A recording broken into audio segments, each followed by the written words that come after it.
Bismillahirrahmanirrahim. Assalamualaikum warahmatullahi wabarakatuh. Semangat pagi anak-anakku semua. Bagaimana kabarnya hari ini? Ya, semoga kita semua selalu dalam keadaan sehat walafiat dan selalu dalam lindungan Allah Subhanahu wa taala. Baik, pada kesempatan kali ini kita akan bersama-sama mempelajari tema 4, subtema 3, pembelajaran 1. Silakan anak-anak membuka buku tema 4-nya halaman 95. Subtema 3, pekerjaan orang tuaku.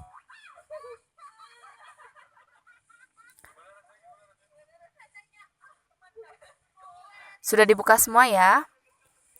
Baik, tahukah kamu seorang pendongeng? Ya. Tahu pendongeng? Ada yang tahu pendongeng? Pendongeng adalah orang yang menyampaikan dongeng kepada orang lain. Mendongeng adalah pekerjaan orang tua Sani, temanku. Nah, apa pekerjaan orang tuamu? Nah, di sini di halaman 95 ada teks bacaan dongeng yang berjudul Tupai dan Ikan Gabus. Mari kita baca bersama. Dahulu kala, hiduplah seorang sepasang sahabat di daerah Kalimantan Barat. Mereka adalah seekor tupai dan seekor ikan gabus. Setiap hari, mereka melakukan kegiatan bersama, mencari makan, bermain, bahkan mengunjungi tempat-tempat baru selalu dilakukan bersama. Suatu hari, tupai tidak melihat gabus, sahabatnya. Ia mencarinya ke tempat biasa gabus tinggal. Saat bertemu, tupai sangat kaget. Gabus terlalu lesu. Ternyata ia sedang sakit. Jadi gabusnya sedang sakit. Tupai sangat sedih. Ia menawarkan makanan untuk sahabatnya. Namun gabus tidak berselera makan. Gabus hanya menginginkan satu jenis makanan yang diyakininya dapat menyembuhkan penyakitnya. Nah, tupai berjanji akan mencari demi sahabatnya. Apakah makanan itu? Ya, kita baca yang selanjutnya ya. Di halaman 96. Setelah gabus mengatakan makanan yang dapat menyembuhkan penyakitnya, tupai sangat kaget. Ia harus mencari hati ikan hiu. Ikan hiu sangat ganas. Tidak terpikir olehnya ia bisa mendapatkannya. Namun, tupai bertekad untuk mendapatkannya. Ia ingin sahabatnya sembuh. Tupai kemudian melompat dari satu pohon kelapa ke kelapa lainnya yang dekat dengan tepi pantai. Saat menemukannya, ia melubangi satu kelapa dan membiarkan airnya habis. Kemudian, sang tupai masuk ke dalam kelapa. Angin kencang membuat kelapa jatuh ke pantai dan ikan hiu memakannya. Di dalam perut ikan, tupai kemudian keluar dari kelapa dan menggigit hati ikan hiu. Ikan tersebut mencoba bertahan sampai kehabisan tenaga. Ombak besar membawa ikan hiu ke tepi pantai. Saat itulah tupai keluar dari mulut ikan hiu dan membawa hati ikan kepada sahabatnya. Sampai di tempat ikan gabus, tupai kemudian memberikan hati ikan hiu untuk dimakan. Beberapa hari kemudian, tupai melihat sahabatnya segar kembali. Betapa senangnya tupai melihat ikan gabus sehat seperti sedia kala. Nah, selanjutnya kita diminta untuk menemukan unsur-unsur cerita. Apakah unsur-unsur cerita? Unsur-unsur cerita terdiri atas judul, kemudian tokoh, kemudian sifat tokoh, kemudian tempat terjadinya cerita itu, kemudian awal ceritanya bagaimana, kemudian akhir cerita bagaimana, dan yang terakhir adalah pesan moral dari dongeng tersebut. Kita awali dari judul. Kira-kira judul yang tepat untuk cerita dongeng yang barusan kita baca bersama. Judul yang tepat apa? Judulnya adalah Tupai dan Ikan Gabus ya. Kemudian tokohnya ada berapa? Tokohnya ada 2, yakni tupai dan ikan gabus. Untuk ikan hiu sendiri itu adalah tokoh pendukungnya. Kemudian sifat tokoh yakni setia kawan. Ini khusus ke tupai ya, setia kawan. Setia kepada sahabatnya. Kemudian tempatnya yang terjadi di daerah Kalimantan Barat. Kemudian awal ceritanya apa? Awal ceritanya bisa kita isi pada suatu waktu atau pada suatu ketika ada sepasang sahabat yakni tupai dan ikan gabus. Kemudian ikan gabus tiba-tiba sakit dan ikan gabus membutuhkan obat yang sangat sulit untuk ditemui ya atau ditemukan. Nah, obatnya apa? Obatnya adalah hati ikan hiu. Kemudian akhir ceritanya bagaimana? Akhir ceritanya adalah ikan gabus sehat kembali setelah mendapatkan obat yakni hati ikan hiu. Kemudian pesan moral. Pesan moralnya adalah sepasang sahabat atau sahabat saling membantu ya. Kemudian kita lanjutkan ke halaman 97. Bagaimana pendapatmu tentang cerita tersebut? Nah, cerita tersebut adalah cerita tentang sahabat ya. Sahabat selalu berbagi, selalu membantu dalam keadaan suka maupun duka. Kemudian, hal baik apa yang bisa kamu pelajari dari cerita tersebut? Hal baiknya adalah kita harus selalu berperilaku baik dengan sahabat. Kita harus setia kawan ya. Namun, selain sahabat, kita juga harus berperilaku baik kepada semua orang. Paham semuanya ya? Nah, sekarang kita lanjutkan ke halaman 98. Di sana ada teks bacaan tentang pekerjaan. Ya. Pekerjaan ayahku adalah pengrajin kayu. Ayahku membuat meja dan kursi. Untuk menghasilkan kursi, awalnya ayahku membeli kayu, memotongnya, membentuk menjadi kursi, menghaluskan, lalu mengecatnya. Waktu yang dihabiskan untuk membuat kursi kurang lebih 1 minggu.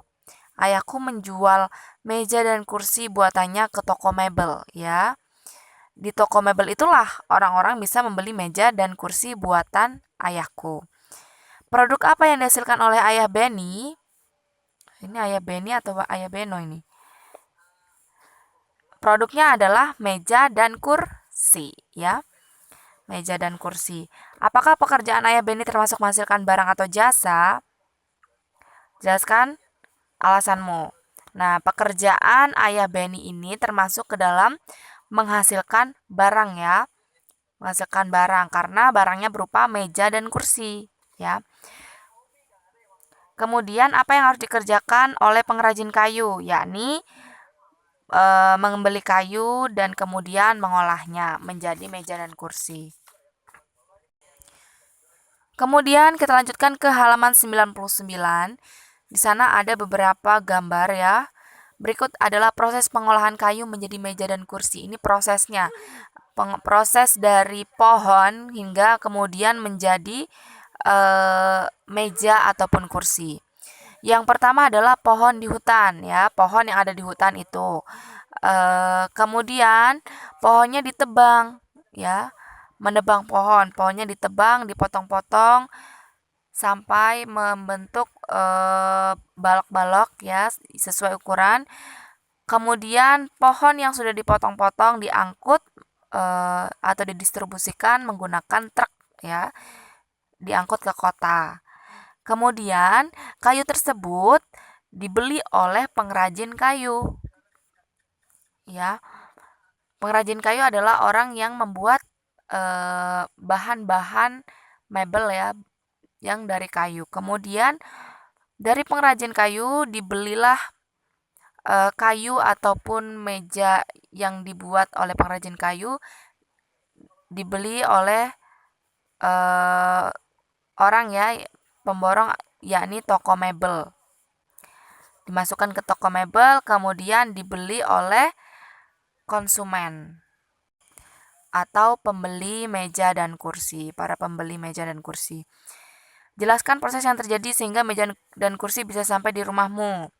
Yang pertama, menebang pohon di hutan, kemudian diangkut ke dalam truk ya. Diangkut dengan menggunakan truk, kemudian dibeli oleh pengrajin kayu dan diolah ya hingga menjadi kayu. Setelah itu dibawa ke toko mebel dan dibeli oleh pembeli meja dan kursi. Nomor 2, profesi apa saja yang terlibat agar meja dan kursi sampai di rumahmu? Yang pertama, penebang kayu. Ya, penebang kayu di hutan. Kemudian ada supir yang membawa kayu dengan menggunakan truk. Kemudian ada kuli panggul yang mengangkut ya, mengangkut kayu-kayu tersebut. Kemudian ada pengrajin kayu yang membuat dan atau mengolah kayu menjadi meja atau kursi. Kemudian ada penjual. Nah, penjual di sini adalah penjual meja dan kursi atau ya di toko mebel ya. Kemudian ada pembeli. Ya, begitu panjang ya prosesnya dan rumit juga. Butuh keahlian-keahlian khusus dan tenaga untuk mengubah pohon-pohon, mengubah kayu menjadi meja ataupun kursi. Sudah difahami ya, bisa difahami semuanya. Baik, jika sudah paham, kita lanjutkan ke halaman 100. Ya, silakan diamati terlebih dahulu. Di sana ada peta Pulau Kalimantan. Ya, di sana apa yang membedakan? Ya, kita baca terlebih dahulu ya. Perhatikan kenampakan hutan di Kalimantan pada gambar di bawah ini. Warna hijau menunjukkan adanya pohon dan warna putih menunjukkan hutan yang gundul. Nah, untuk di tahun 1950 ini diperhatikan ya. Untuk warna hijau di Pulau Kalimantan ini sangat banyak ya, masih luas. Nah, kemudian kita perhatikan di tahun 1985. Di sana sudah mulai ada penebangan-penebangan hutan. Bisa dilihat dari Pulau Kalimantan yang berwarna putih. Itu sudah mulai banyak di pinggir-pinggirnya itu ada penebangan-penebangan hutan.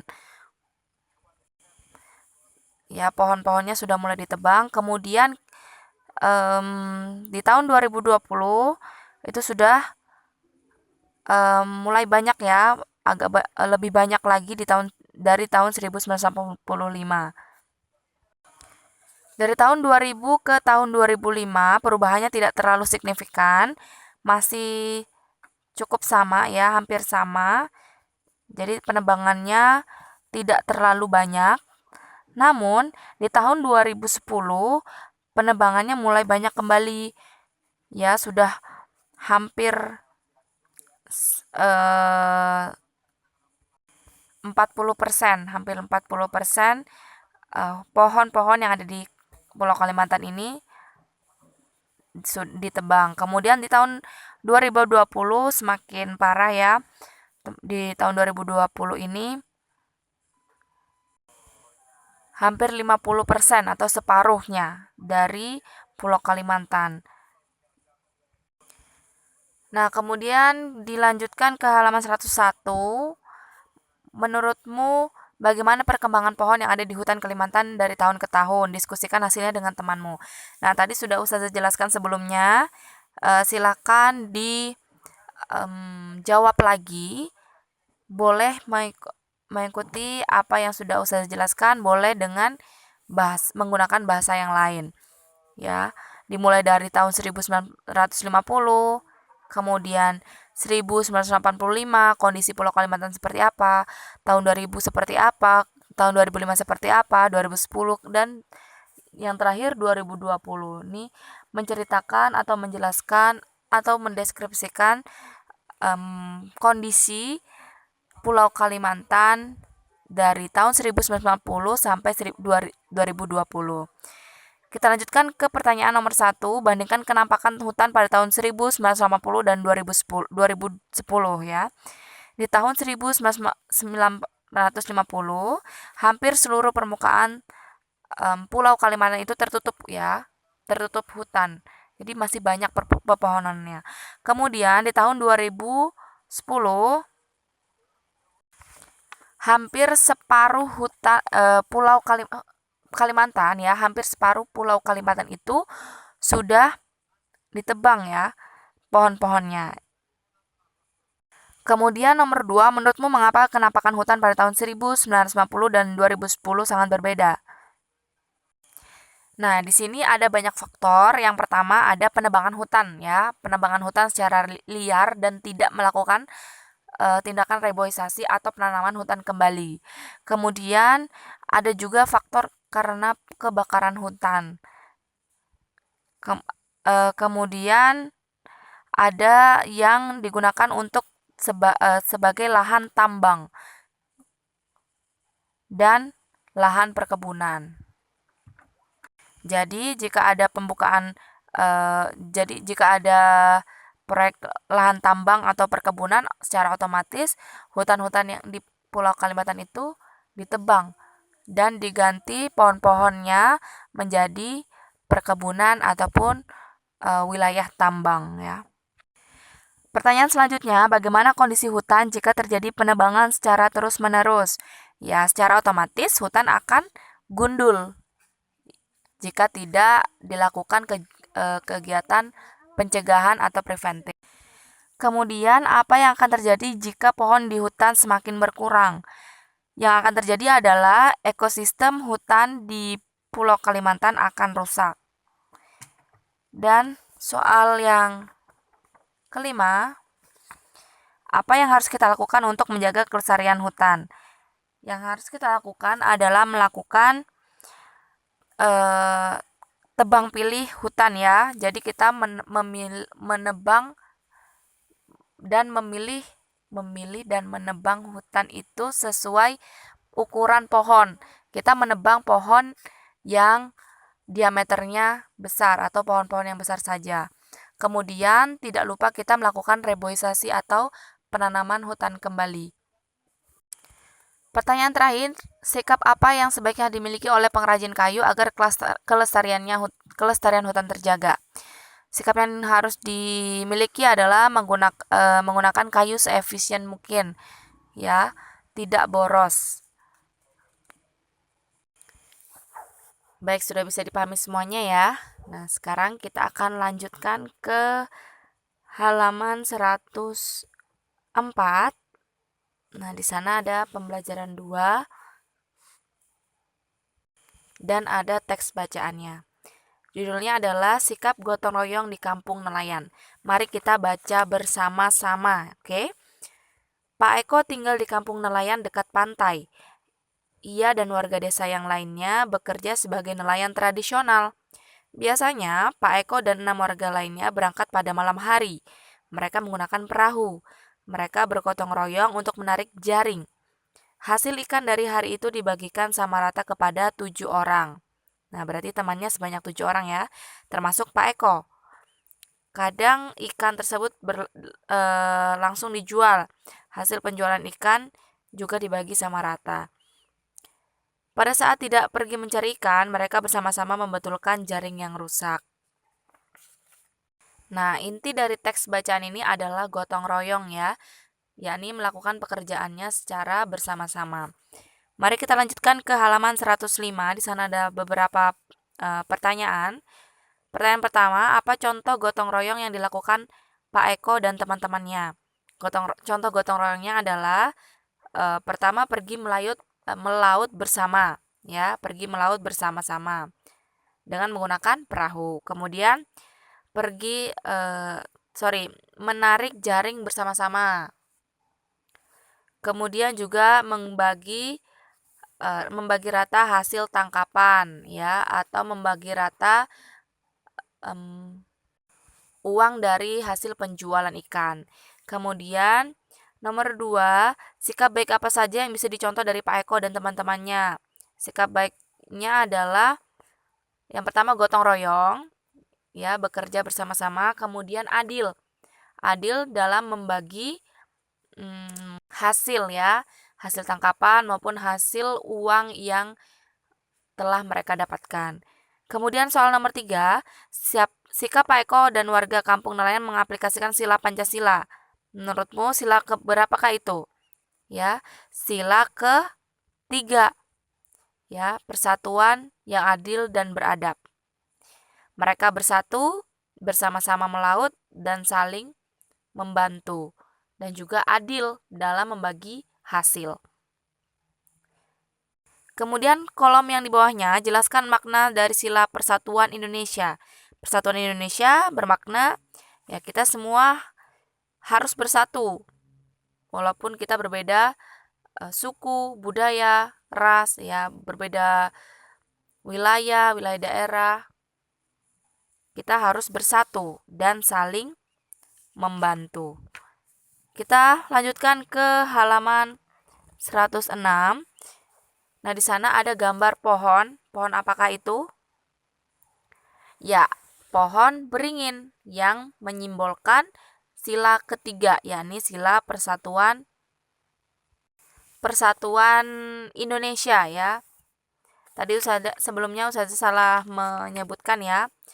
Sila ke-3 adalah Persatuan Indonesia, bukan persatuan yang adil dan beradab ya. Jadi Ustazah ulangi, sila ke-3 yakni Persatuan Indonesia dilambangkan dengan pohon beringin. Jelaskan arti simbol berikut. Dilihat dari pohonnya, bentuk pohonnya, pohon beringin itu memiliki akar yang kuat ya. Akar yang kuat, kemudian akarnya menjalar juga. Yang diartikan sebagai budaya Indonesia yang sangat beragam dan juga kuat. Kemudian pohonnya juga rindang ya, sebagai bentuk pengayoman terhadap segala bentuk keberagaman budaya ya. Bagaimana bentuk makna sila ke-3 dengan simbolnya? Keberagaman seluruh rakyat Indonesia mendapatkan perlindungan dan juga pengayoman dari negara. Baik, sekarang kita akan melanjutkan ke halaman 115. Silakan dibuka buku tematiknya halaman 115 ya. Di sana ada teks bacaan tentang cara mengolah sampah ya. Ini cara mengolah sampah ini sudah kita pelajari di PKLH. Nah, baik, sekarang kita akan membaca bersama terlebih dahulu. Baik, beralih dari makna sila ke-3 Pancasila, yakni Persatuan Indonesia. Nah, sekarang kita akan mempelajari materi selanjutnya. Ya, silahkan dibuka buku temanya halaman 114. Di sana ada bagian ayo membaca. Sudah dibuka semuanya? Baik, mari kita baca bersama. Pekerjaan ibuku adalah pengrajin cenderamata. Barang yang diciptakannya sangatlah unik karena dibuat dari barang-barang bekas. Cenderamata yang dihasilkan oleh ibuku adalah tempat tisu dan gantungan kunci. Memanfaatkan barang-barang bekas menjadi sesuatu yang bernilai merupakan pekerjaan yang mulia. Di samping dapat mendapatkan uang, juga dapat menjaga lingkungan dari pencemaran yang berdampak buruk bagi kehidupan. Nah, di bawahnya ada pertanyaan, 3 pertanyaan ya. Yang pertama, apa produk yang dihasilkan oleh ibu tersebut? Nah, sudah jelas ya, sudah ada di paragraf pertama, yakni produk yang dihasilkan ibu tersebut adalah tempat tisu dan gantungan kunci. Kemudian, soal kedua, mengapa kita perlu memanfaatkan barang bekas? Tentu untuk mengurangi pencemaran lingkungan. Nah, barang bekas itu kan sampah. Nah, sampah yang dapat kita manfaatkan dapat mengurangi pencemaran lingkungan. Selain itu, bahan bakunya juga murah dan ekonomis. Kemudian, soal nomor 3, sikap apa yang bisa dicontoh dari pengrajin barang bekas? Yang bisa kita contoh adalah kreativitasnya. Ya, kreativitas dalam memanfaatkan barang-barang bekas. Baik, sudah paham sampai di sini? Kita lanjutkan ke bagian selanjutnya, yakni ayo berdiskusi. Nah, di sana ada teks bacaan. Teks bacaan ya. Mari kita baca bersama. Ternyata ini adalah teks bacaan tentang cara mengolah sampah yang mana sebelumnya sudah kita pelajari di pelajaran PKLH ya. Baik, langsung saja. Mengolah sampah bisa kita lakukan dengan berbagai cara. Ya, sebelumnya kita sudah mempelajari di pembelajaran PKLH, di sana ada beberapa cara. Nah, kita akan perjelas lagi. Nah, cara pertama kita bisa mengurangi pemakaiannya. Nah, istilah ini dikenal dengan nama reduce atau mengurangi. Sebisa mungkin kita kurangi penggunaan kemasan barang, karena semakin banyak kita menggunakan kemasan barang, semakin banyak pula sampah yang dihasilkan. Cara kedua, kita bisa memakai kembali. Istilah ini dikenal dengan reuse, memakai kembali. Ini bahasa Inggrisnya reuse. Sebisa mungkin, pilihlah barang-barang yang bisa dipakai kembali. Hindari pemakaian barang-barang yang disposable atau sekali pakai. Ya. Hal itu dapat memperpanjang waktu pemakaian barang sebelum ia menjadi sampah. Kemudian cara ketiga, kita bisa mendaur ulang. Istilah ini dikenal dengan recycle atau mendaur ulang. Sebisa mungkin, barang-barang yang sudah tidak berguna lagi bisa didaur ulang. Tidak semua barang bisa didaur ulang, namun saat ini sudah banyak industri yang memanfaatkan sampah menjadi barang lain. Ya. Dalam hal ini, kita bisa memanfaatkan sampah, tapi sebelumnya kita harus pilah dulu, kemudian kita manfaatkan, kemudian di recycle atau didaur ulang. Kemudian, cara yang keempat, kita bisa mengganti ulang. Istilah ini dikenal dengan replace atau mengganti. Teliti barang yang kita pakai sehari-hari, gantilah barang-barang yang hanya bisa dipakai sekali dengan barang yang lebih tahan lama. Telitilah agar kita hanya memakai barang-barang yang lebih ramah lingkungan. Misalnya ganti kantong kresek dengan keranjang bila berbelanja. Nah, untuk tas keranjang belanja itu kan bisa kita gunakan berkali-kali ya. Bahkan sampai rusaknya itu lama gitu. Berbeda dengan kantong kresek yang mana hanya bisa kita gunakan sekali ya atau 2 kali. Setelah itu robek ya. Nah, di bawahnya ada peta pikiran, ada kolom-kolom peta pikiran mengolah sampah. Nah, yang pertama tadi adalah reduce ya, yakni mengurangi sampah. Kemudian kolom selanjutnya bisa kita isi dengan reuse atau menggunakannya kembali ya, menggunakan barang-barang yang bisa dipakai ya. Kemudian yang kolom keempat kita bisa isi dengan recycle atau mendaur ulang ya. Contohnya plastik kemasan ya, kemasan rinso bisa kita daur ulang menjadi tas. Kemudian kolom selanjutnya kita isi dengan replace atau mengganti ulang. Contohnya tadi sudah ada ya, yakni tas kresek ya atau kompek atau plastik kita ganti dengan menggunakan tas kain atau tas keranjang yang mana lebih awet pemakaiannya. Baik, kemudian kita lanjutkan ke halaman 116. Tulislah sebanyak-banyaknya kegiatan yang bisa kamu lakukan untuk memanfaatkan sampah. Nah, kegiatan-kegiatan untuk memanfaatkan sampah contohnya adalah menggunakan botol bekas ya untuk tempat pensil. Nah, kita recycle nih, kita perbarui lagi, kita buat botol itu menjadi bagus ya. Kita ubah, kita sulap menjadi bagus. Kita kasih lapisan kain flanel atau lapisan kertas kado dan lain sebagainya. Intinya menjadi bagus dan bisa kita gunakan untuk tempat pensil ya. Kemudian menggunakan botol untuk pot bunga. Nah, ini juga bisa ya digunakan, botol-botol besar, ukuran besar kita bisa gunakan untuk pot bunga. Kemudian bungkus plastik, bisa bungkus rinso, bungkus minuman kemasan ya, yang plastik ini bisa kita gunakan, kita recycle, kita ubah, kita sulap menjadi tas ya, dan kita bisa gunakan. Kemudian menggunakan kaleng bekas untuk tempat tisu. Nah, ini ada ya, kaleng bekas untuk tempat tisu. Mungkin tisu-tisu yang berukuran kecil bisa kita letakkan dalam kaleng-kaleng bekas. Baik, sekarang kita akan beralih ke halaman 118. Di sana ada teks bacaan ya. Di pembelajaran 4 ada teks bacaan tentang pentingnya budaya tegur sapa ya.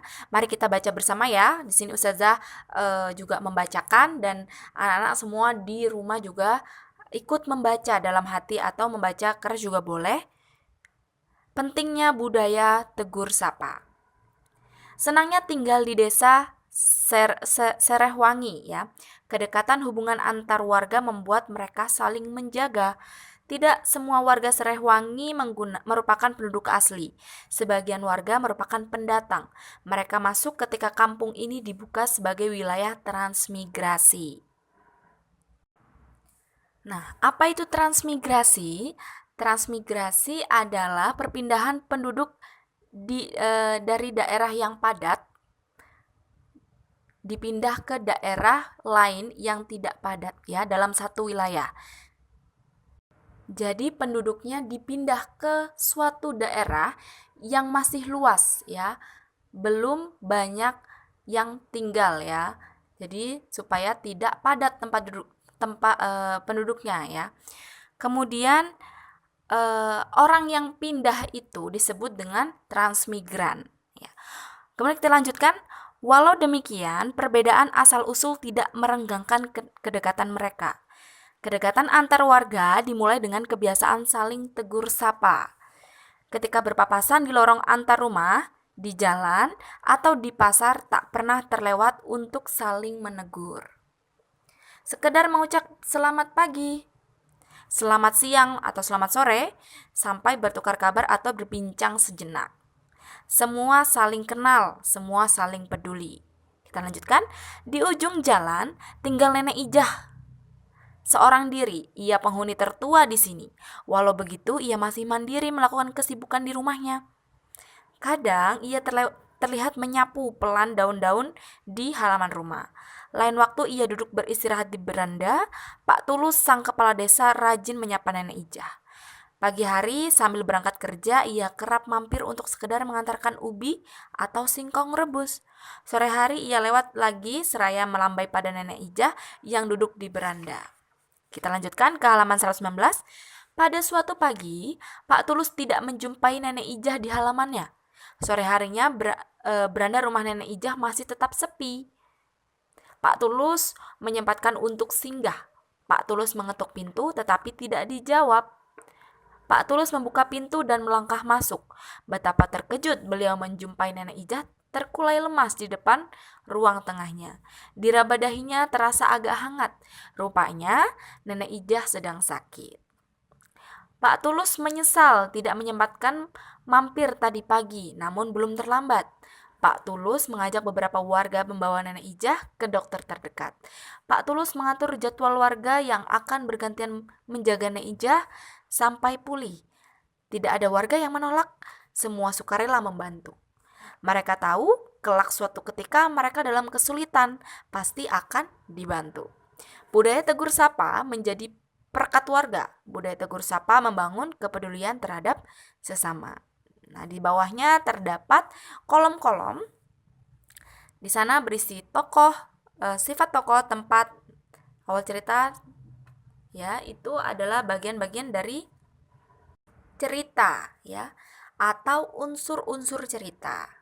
Nah, unsur-unsur cerita, kita lihat unsur pertama, yakni judul. Judulnya apa? Yakni pentingnya budaya tegur sapa. Kemudian unsur kedua, yakni tokoh. Ada berapa tokoh? Tokoh utamanya yakni Pak Tulus, kemudian Nek Ijah, ya. Untuk warganya itu tokoh pendukung aja.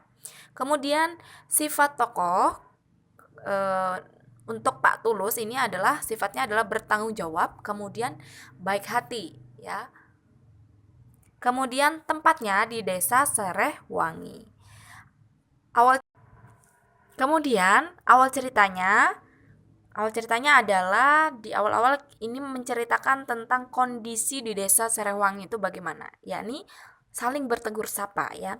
Kemudian menceritakan juga kondisi Nenek Ijah saat sakit, ya. Bagaimana respon Pak Tulus, kemudian respon warganya, yakni saling membantu bahkan membawa ke rumah sakit. Akhir ceritanya yakni akhir ceritanya adalah Pak Tulus membawa Nek Ijah pergi ke dokter. Kemudian pesan moralnya adalah membantu orang lain ketika sedang butuh pertolongan. Yakni di dalam cerita ini membantu Nenek Ijah, ya, ketika sakit. Baik, kita lanjutkan ya ke halaman 120. Berdasarkan cerita di atas, tulislah hal-hal baik yang bisa dicontoh. Hal yang baik adalah yang harus kita contoh, Pak Tulus sering bersedekah kepada orang yang kurang mampu. Pak Tulus bersedekah berupa apa? Memberikan makanan, ubi, ya, setiap pagi. Kemudian Pak Tulus orang yang perhatian kepada warganya.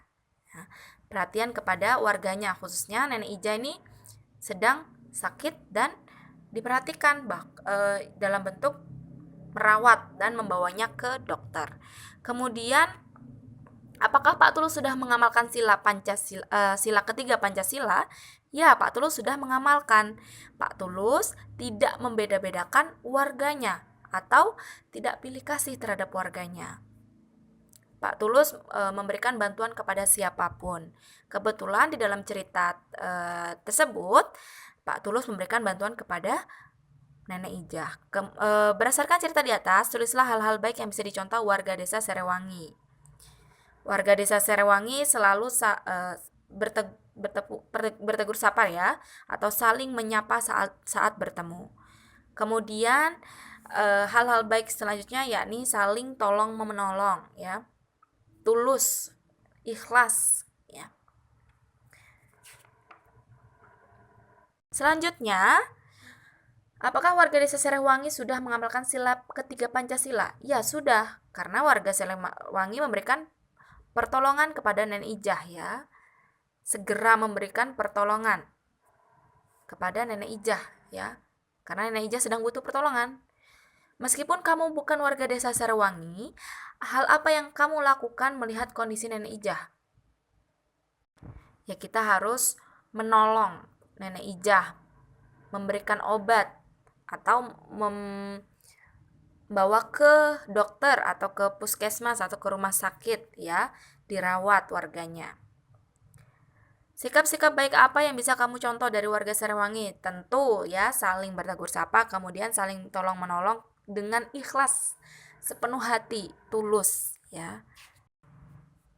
Baik, sekarang kita lanjutkan ke halaman 125 di pembelajaran 5. Di sana ada proses pembuatan kain dan baju. Nah, ternyata kita lihat di kolom, ya, kolom berwarna biru. Ternyata proses pembuatan baju itu awalnya yakni dari bunga kapas, ya. Asal serat bajunya itu dari bunga kapas, ya. Kemudian diolah, ya, dipintal menjadi benang. Nah, pemintal ini memintal kapas, serat kapas menjadi benang. Jadi benang itu awalnya dari bunga kapas atau serat kapas. Kemudian dari benang ditenun, ya, oleh penenun. Benang itu kemudian ditenun menjadi kain, dan kain dibeli oleh penjahit ya, dibuat polanya, kemudian dipotong, kemudian dijahit ya, itu ada menjahit baju, kemudian jadilah baju. Baik, kita lanjutkan ke halaman 126. Jelaskan teknologi yang digunakan dalam proses pembuatan kain. Nah, ini prosesnya ya, yakni serat kapas itu, bunga kapas tadi dipintal jadi benang, kemudian ditenun jadi kain, kemudian diberi pola. Setelah itu dipotong, dijahit dan menjadi baju. Kemudian jelaskan proses pembuatan baju seperti gambar di atas. Ya, seperti tadi ya. Pertama-tama membuat pola atau desain pada kain, kemudian digunting, kemudian dijahit, dan jadilah baju. Pertanyaan terakhir, bagaimana kegiatan ekonomi pada proses pembuatan baju di atas? Kegiatan ekonomi. Di sana ada yang pertama petani kapas ya, petani serat kapas, kemudian ada pemintal. Pengepul kapas, dikumpulkan dulu, kemudian dibeli oleh pemintal, kemudian dipintal kapasnya, kemudian setelah dipintal ditenun oleh penenun, kemudian setelah jadi kain itu ke penjual kain, kemudian dibeli oleh penjahit dan dibuat baju atau pembuat baju. Kemudian ada yang distributor baju atau penjual baju juga. Dan kita pemakai bajunya. Nah, sekarang kita lanjutkan ke halaman 132.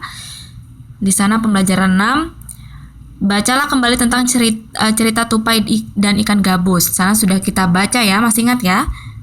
Nah, pesan moralnya apa? Nah, pesan moralnya adalah kita akan setia kawan ya. Kita akan melakukan yang terbaik untuk membantu sahabat kita. Bukan begitu? Ya.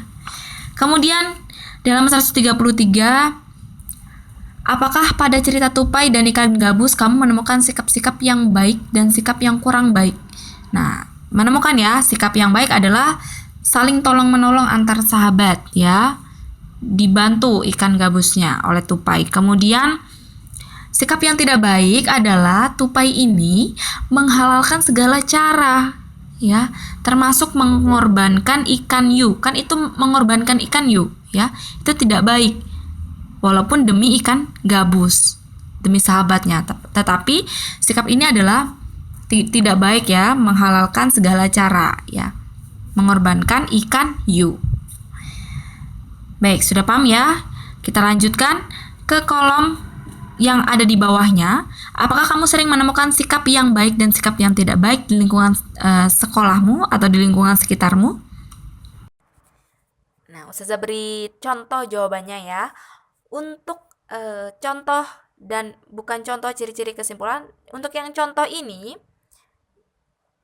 adalah menjelaskan materi pelajaran kepada teman. Jadi jika ada teman kita yang kurang paham terhadap materi yang disampaikan oleh guru, kita bisa membantu untuk menjelaskan materi itu kepada teman kita.